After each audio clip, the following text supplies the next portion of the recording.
Protagonist Pub. My name is Tammy, and this is where characters gather.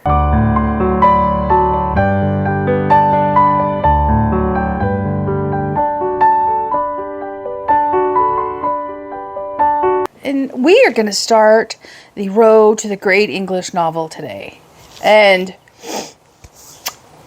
as you know, there is a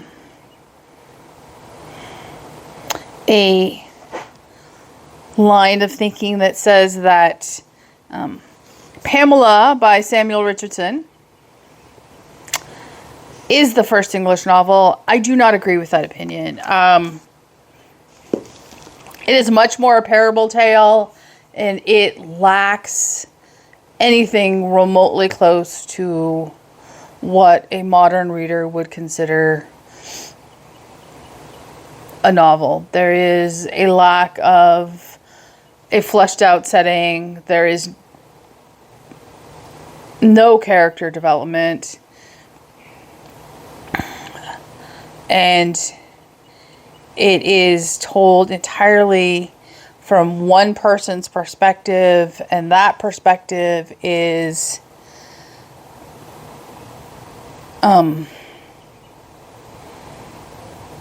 very unreliable. I know that Richardson didn't intend it to be, but she knows of conversations she wasn't party to. I will link my video talking about Pamela down below for all of those thoughts. So, the question then becomes, what's the first English novel? I didn't even realize this was a question until I read Pamela, and that's not it. But if you read something that's published in 1776, which is 36 years after Pamela, you have a definite novel. It's clearly telling a story that a modern reader recognizes as a work of fiction. So what happened in those 36 years? And that brings me to Henry Fielding. And there is a counter line of thought that Fielding is the first English novel. And Fielding is in and of himself quite the character. So I've talked about his attempted abduction of his cousin. He marries Charlotte Craddock in 1734. They have 5 children. Of that, only one is a daughter, and she unfortunately dies young.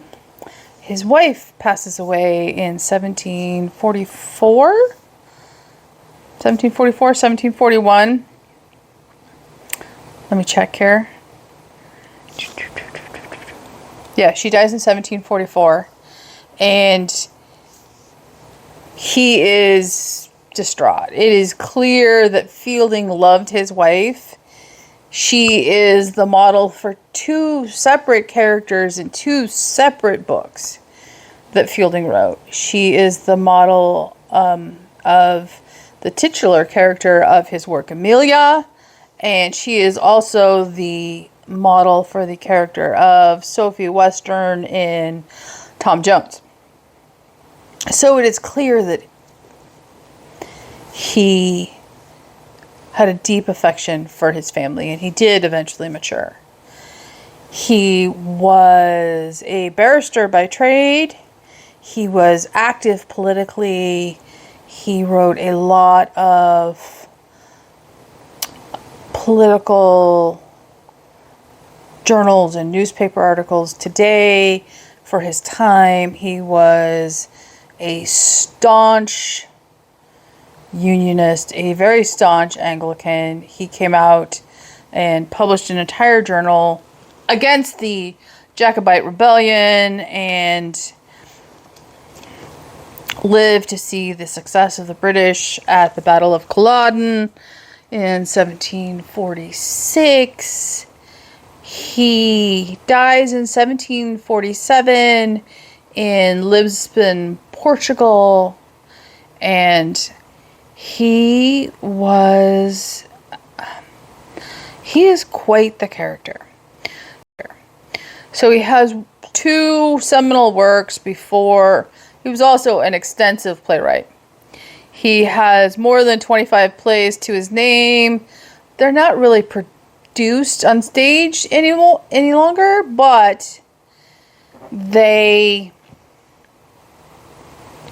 were very satirical and very witty back in the day. All the reports say they were completely successful. In fact, he was so politically biting in his satire that an entire act of Parliament was passed in 1737 to hush the mouth of Henry Fielding. And he never produced a play again after that. So, you know, he had some points. So he has 2 works prior to Tom Jones that are parodies of other very famous works at the time. So, and they're both contained in this bindum. And so Shamla is his parody of Pamela. And Joseph Andrews is his parody of Don Quixote. Now, I haven't read Quixote yet. I'm going to save reading Joseph Andrews for after I have read Don Quixote. But it is notable that both Joseph Andrews and Shamla came out 7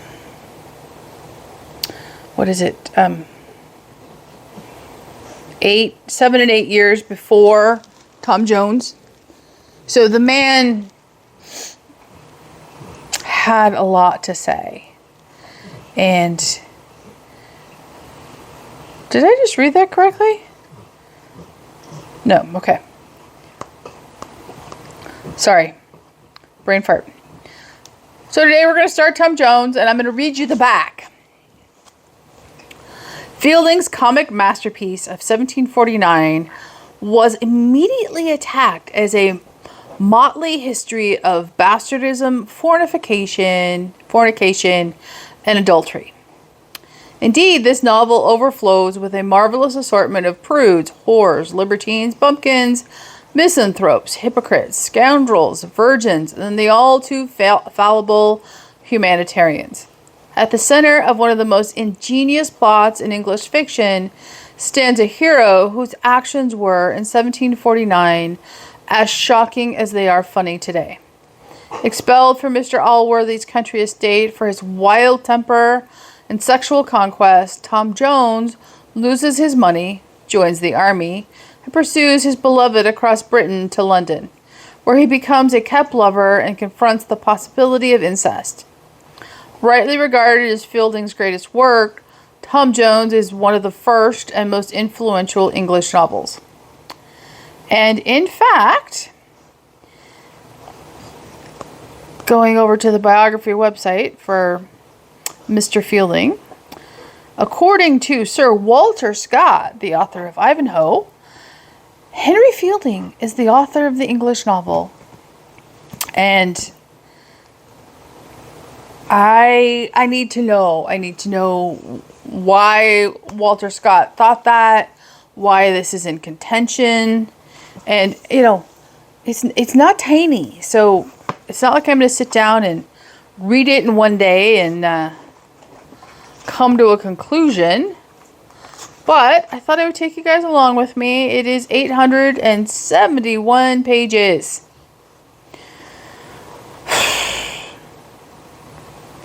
So it is in 6 volumes. There is a... Oh, I like this.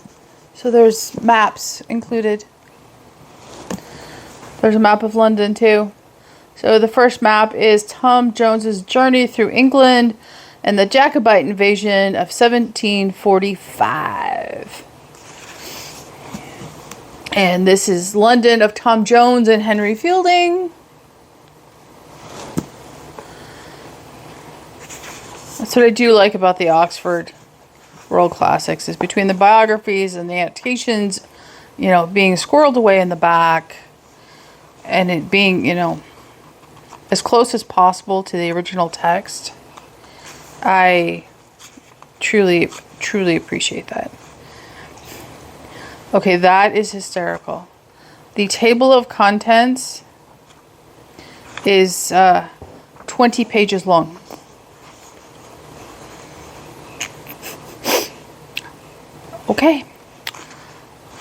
Okay, so volume 1, or as it says in here, book 1 has 13 chapters.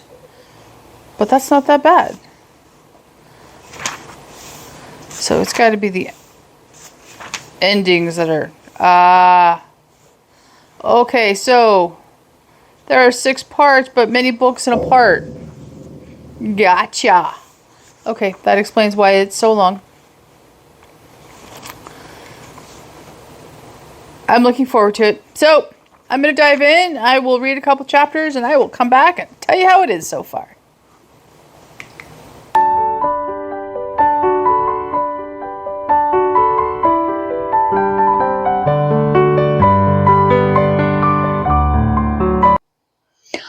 Alrighty. I'm about 70 pages in to Tom Jones. And I will tell you, those 70 pages were a much quicker read than the equivalent amount of pages in Pamela. The writing flows better, and it's less preachy in tone.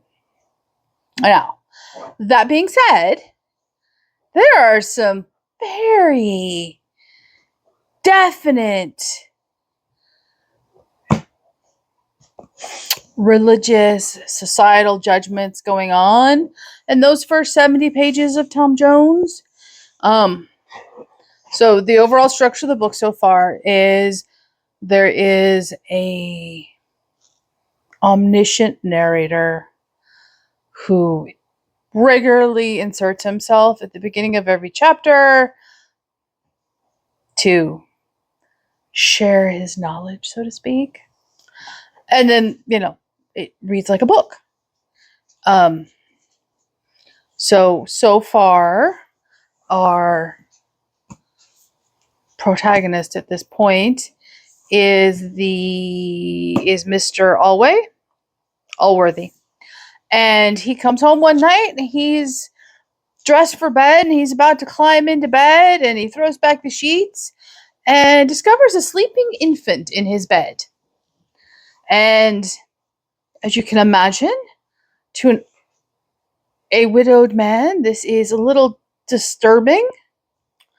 And he calls his housekeeper before he gets dressed, and she's all aflutter, and he gets dressed and he shows her the baby and says, I want you to take this baby and, go take care of him.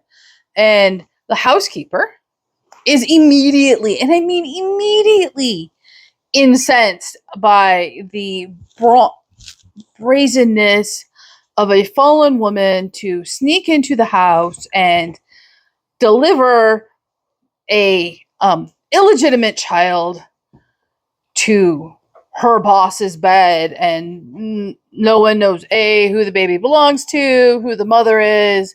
And her immediate suggestion is, hey, you know what? Why don't we just wrap him up really tight and go deposit him on the church doorstep? And even though it's cold outside on this, midwinter, I think it's like October, maybe it's November day, if he survives overnight, then, the church can deal with it. And Mr. Allworthy is like, what? No, you're going to take the baby downstairs and, deal with him tonight as if he were my own, and then we'll, carry forth. And the next morning, she goes into town and search for the mother who abandoned her child. And apparently no one in town likes the housekeeper. She has a very bad reputation for being snide, snarky, and snippy.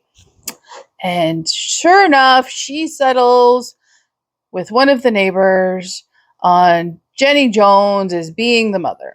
And they holler before Allworthy, and there's an entire diatribe about how she's a fallen woman and nobody wants anything to do with her. And Allworthy is far more compassionate than his housekeeper. And he's like, you know what? You're going to go away and you're going to have a good life where nobody knows about your fallen nature. And I'm going to raise the baby as my own. And I'm like, you know what? There is a story developing. You meet other characters, they talk in their own voice. There is a definite plot developing. You see character interaction. It isn't, because this is not epistolary, and Pamela is epistolary. Excuse me. Oh, Lord. Characters have conversations with one another, and they have their own patterns of speech, and their own descriptions are provided. And so there is a much more fleshed out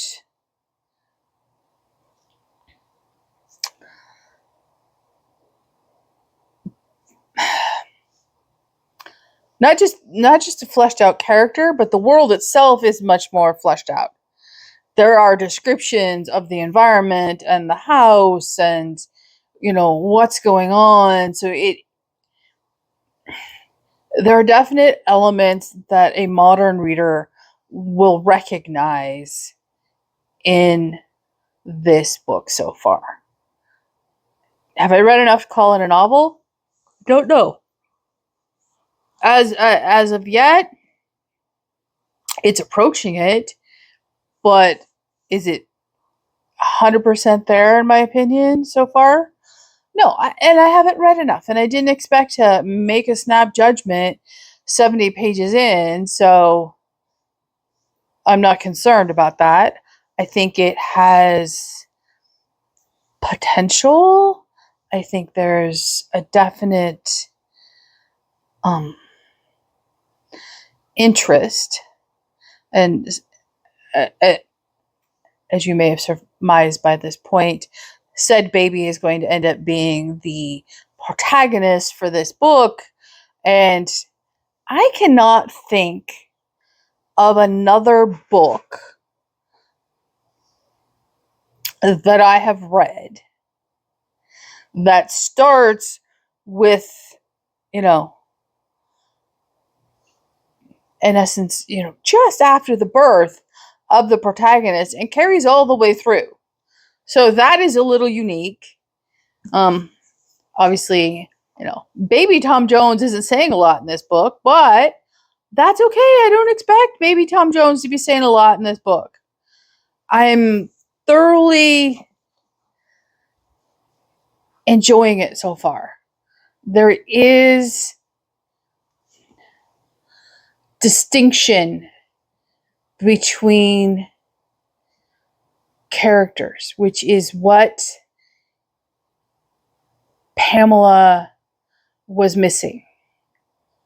In large part, Pamela is monotone in voice because it is just the letters Pamela writes to her parents or her journal entries. And excuse me, late afternoon. It's been a very long day. And so you only ever got Pamela's voice. Sure, she recorded conversations, but she recorded conversations that were in essence hearsay because she wasn't there. So it was her interpretation, whereas this is definite dialogue. which for me is a definite marker of a novel. So I will keep reading over the next couple days, and if something exciting happens, I will check back in. Or if I've made a decision, I will check back in. And yeah, I'm looking forward to it. Okay, that's it for now. Okay, it is time to update the universe on Tom Jones. It has been a hot minute. I apologize. I'm just going to be upfront. I am soft DNFing Tom Jones at this point. I can already tell you 140 pages in, this does not qualify as the first English novel. I am sorry, Sir Walter Scott, but it is not, and I will explain why. So, as I said in the first clip for this vlog, the book does open up, and it is much more narrative in fashion than Pamela. There is dialogue between characters as the book opens up, and so it is a much more immersive read as a modern reader than Pamela is, because it feels familiar. I don't know a better way to describe it. It feels familiar as a reader. And right about the point where I last did an update,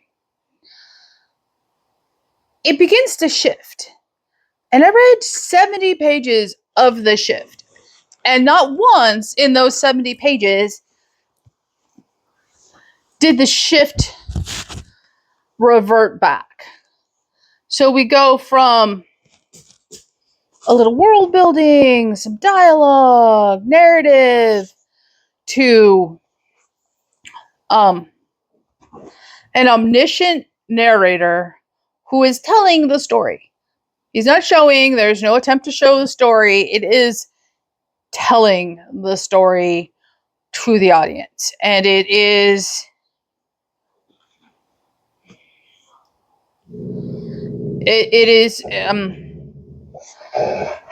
frustrating. There's no character work, there's no character depth, there's no interaction between characters. It's just telling the story of Tom Jones, our titular character, as he's growing up, which I understand, but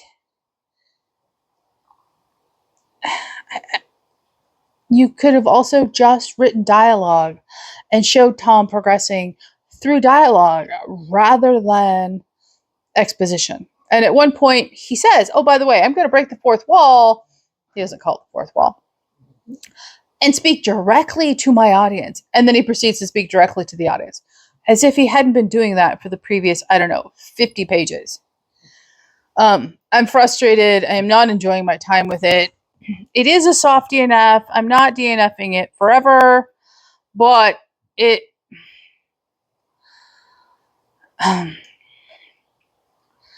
is not working for me as a novel. And if it wasn't for this vlog, I would have DNF'd it well before page 140. And,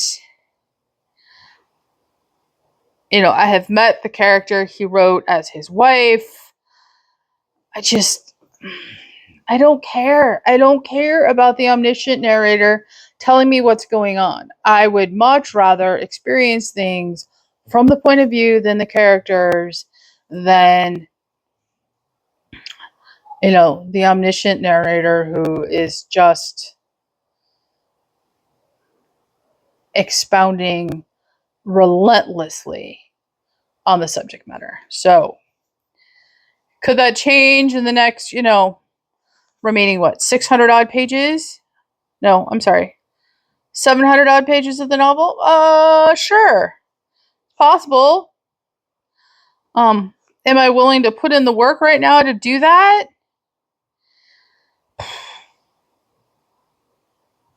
No. Truth of the matter is, no. I may come back to it at some later point in life, but I'm not going to torture myself for that. And I forgot to mention this in my book haul, which you may see before or after this video. I did pick up The Life and Opinions of Tristram Shandy by Lawrence Stern, which is also one of the books mentioned as a possible contender of being the first English novel. And flipping through it, no.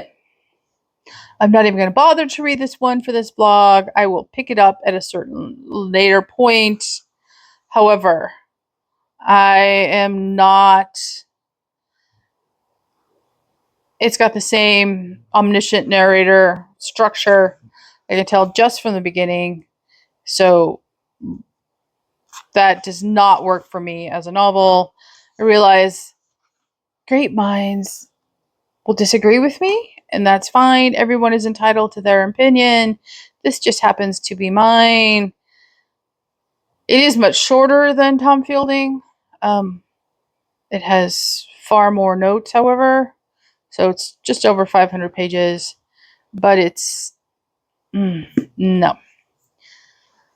So, I got a recommendation that it may actually be Robinson Crusoe by Daniel Defoe.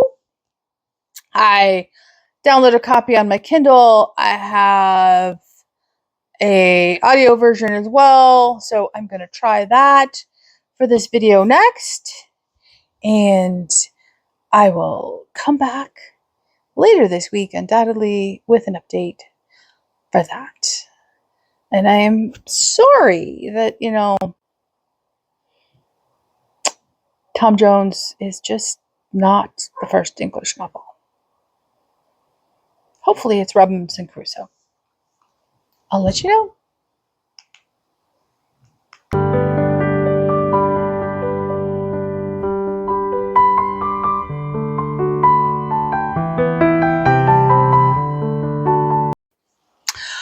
Okay, so we are back with Robinson Crusoe, and I finished it. I can understand why people have it as the first English novel. I can understand why people argue it's not the first English novel. So, let's do a little background on its author first. It's written by Daniel Defoe, and it's published in 1719. So 20 plus years, almost 30 years before Tom Jones is published.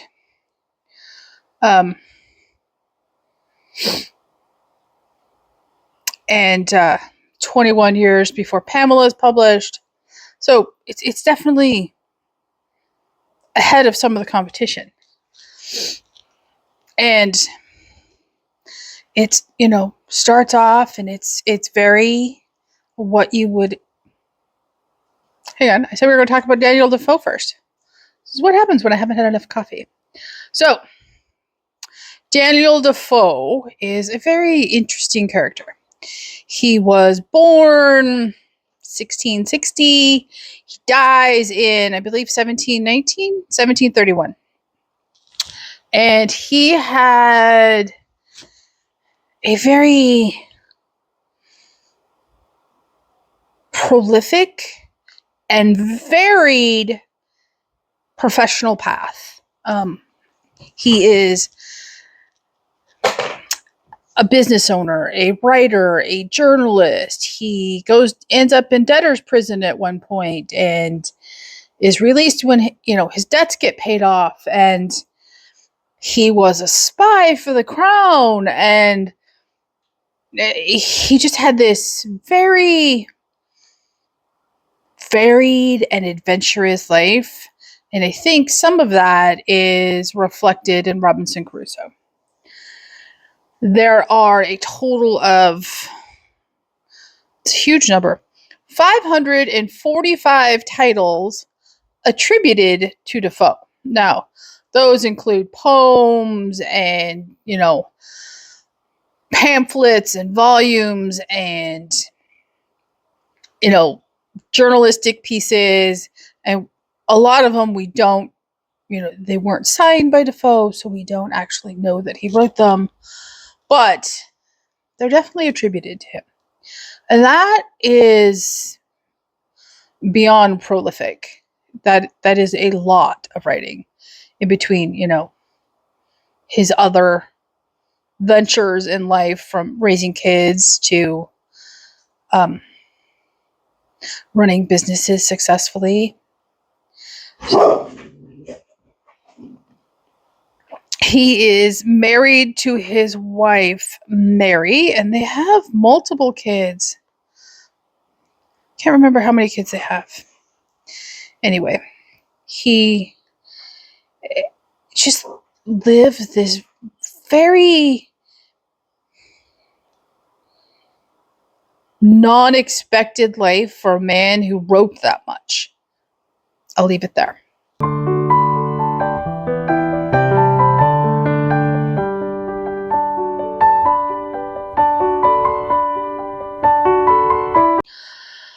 So, Robinson Crusoe.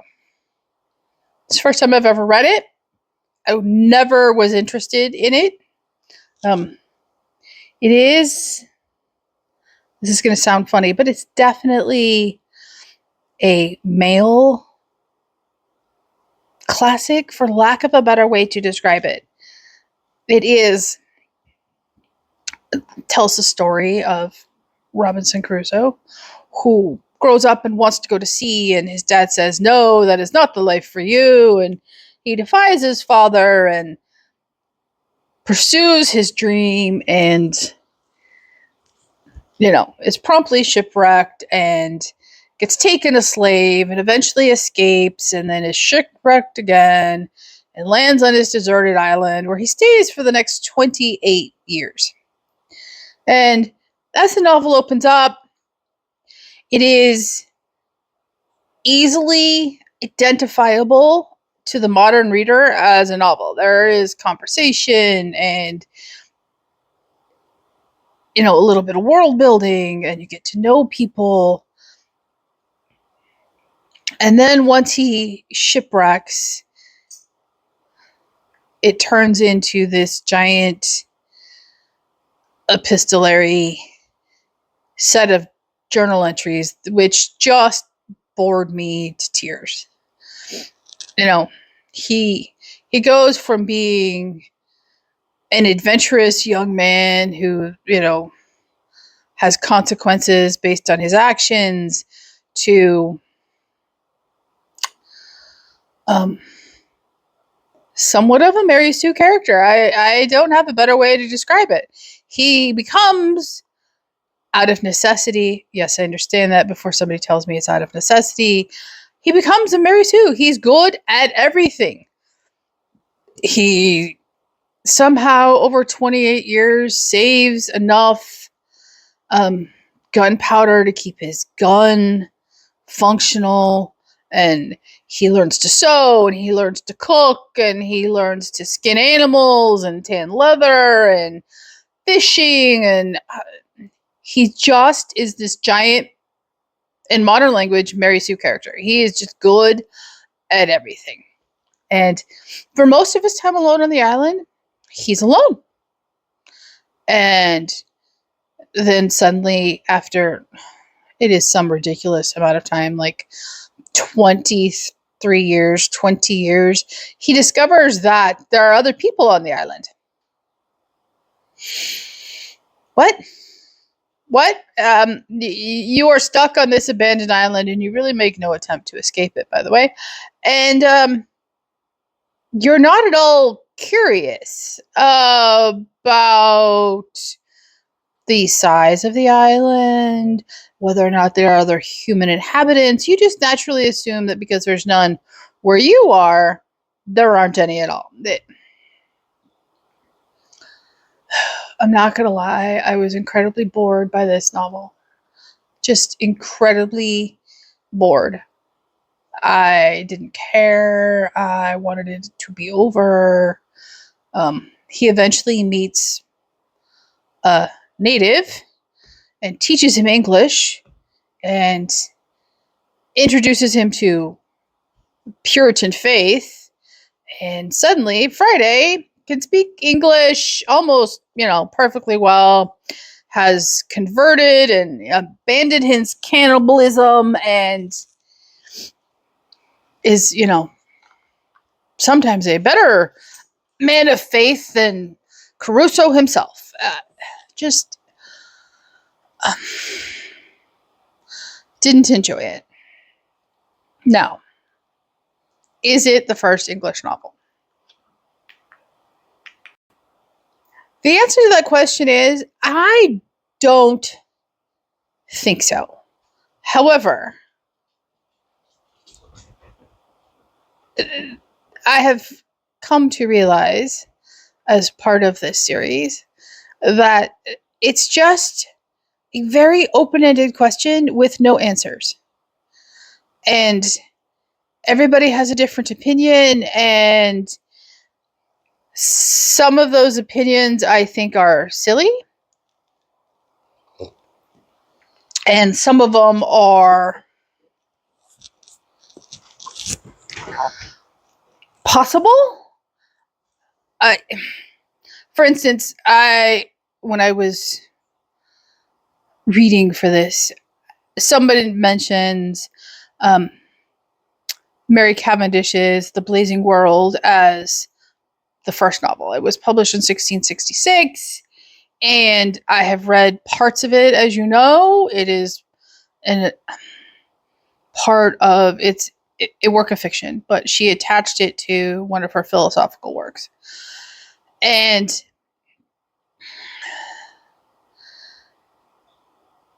it is definitely telling a story. It's definitely fantasy, but it isn't a novel in the sense that there is a lot of character depth and dialogue, and to me, it isn't recognizable as a novel. And that's the whole point of it. What is the first English novel? It is a giant personal decision. And do I have an answer for myself? At this point, I do not. I think Crusoe is a definite contender, but he spends so much of the novel by himself, just recording his thoughts about his daily, in essence, chores, that might be interesting if you're, into pirates and dream about, washing up on a deserted island somewhere. I could have cared less. Just to be honest, I could have cared less. I wasn't interested. I didn't want to know. I didn't. Congratulations, you learned what a coconut was. So, yeah. What is and is not an English novel is very, very personal. What is established is that by the end of the 18th century, I think it's Cecilia's published in 1760 by Frances Burney. And that's definitely a novel. It may be completely epistolary, like Evelina is completely epistolary, and that's 1776, but it's a definite novel. Like, a modern reader wouldn't pick it up and go, oh, I'm having trouble following what's going on. And there is also a lot of religious discussion in Robinson Crusoe that I wasn't expecting and was surprised by. And I shouldn't have been had I done the Defoe research ahead of time, because that was part of his entire personality. He wrote conduct manuals, which basically tell people how to behave. One of them was called Religious Courtship. And he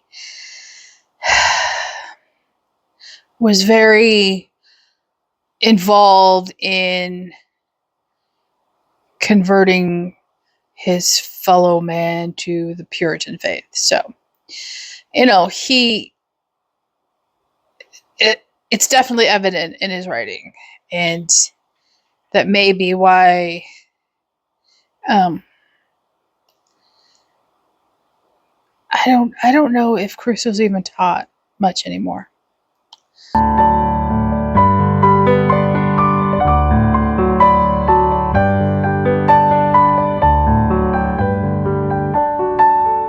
So, am I going to continue on in the search for the first English novel? I don't know the answer to that question. To be honest, the answer is probably no if I'm being blunt. I'm bored by the hunt. I'm never going to find it because there are so many opinions on what is and is not until something is just absolutely obviously a novel. And it's interfering with other reading. And let's be honest, I'd rather read what I want to read than continue this search because it isn't an academic requirement for me at this point in my life. And that is probably the only way you would get me to continue this. Am I sorry I started this? No, I am not. I wouldn't have read Robinson Crusoe otherwise. And